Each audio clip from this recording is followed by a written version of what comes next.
Hi, I'm Angie, and I thought today we are making chocolate out of cocoa powder. I never made it before because yeah, I'm a little bit, well, I don't know if it really will taste good because cocoa powder, yeah, it went through a process where all the flavor basically has been sucked out. So that's why I'm just a little bit hesitant, or has been hesitant to do it. But because you guys have been asking me about recipes and how to make it, I thought today we're making it. So we'll see how this goes. So I bought myself some cocoa powder, like of high quality, and I hope this is going to be good.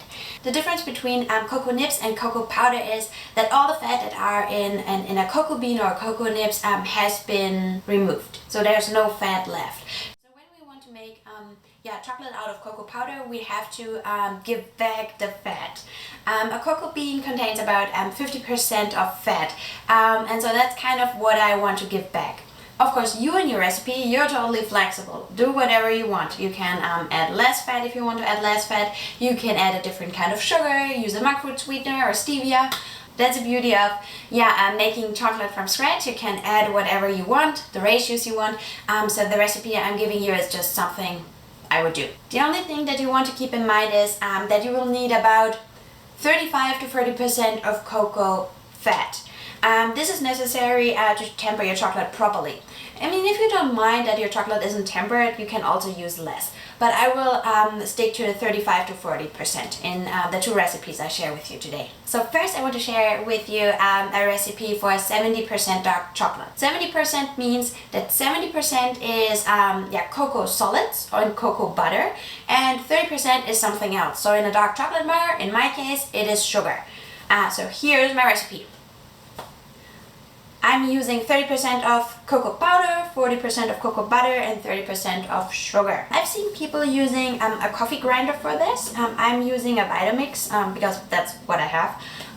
But yeah, you can definitely also try to use a coffee grinder. I think the result won't be as smooth as with a blender, but give it a try. I've seen people doing it. I have some melted cocoa butter here that I will add into my blender.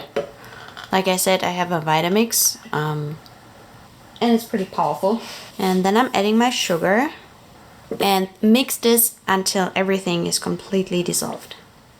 This is after blending for 1 or 2 minutes on the highest speed, so it would be better if you have confectioner's sugar. Well, I haven't had it at home, so I just used regular sugar, and now I'm adding the cocoa powder.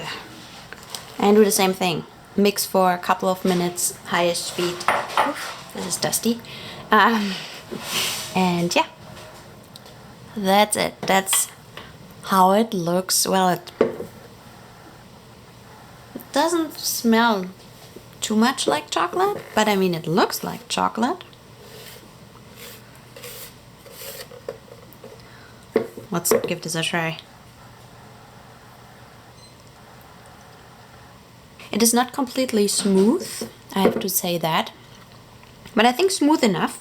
Tastes like chocolate, but it's just lacking the complexity of when you make chocolate from the raw cocoa bean or cacao nibs. It does taste different. And that's not the fault of the cocoa powder. It's just a process that cocoa powder is going through that's just removing a lot of the different flavors. So I think this is something I would add for, I don't know, maybe my granola or my oatmeal, or bake with it. It is not entirely bad. This is just not chocolate I would enjoy. I mean, if you have any dietary restrictions or just want an easy way to make chocolate by yourself, then go for it. If you have more time, I would recommend starting out with the raw cocoa bean. But yeah.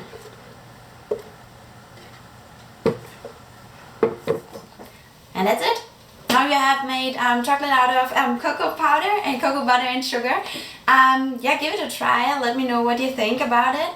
I will not make it today, but I really want to share with you a recipe for milk chocolate. So this is a 55% milk chocolate. So also here 55% means that's the cocoa and cocoa butter content. and the remaining is the milk powder and the sugar. So for this recipe, I reduced a little bit of the sugar because milk powder already has some sugar in it, and so I reduced the sugar that I'm adding into my chocolate just a little bit. You can use coconut milk powder, you can use regular milk powder, just whatever you want. But you want to make sure that you're not adding like regular milk, like watery milk into your mix, because that would completely seize you. You don't want any kind of water in there, and also no honey. If you don't mind untempered chocolate, you can reduce the cocoa butter content and just fill it up with either the sugar or the milk powder or the cocoa powder. And yeah, that's it for today. Have a good one. Bye!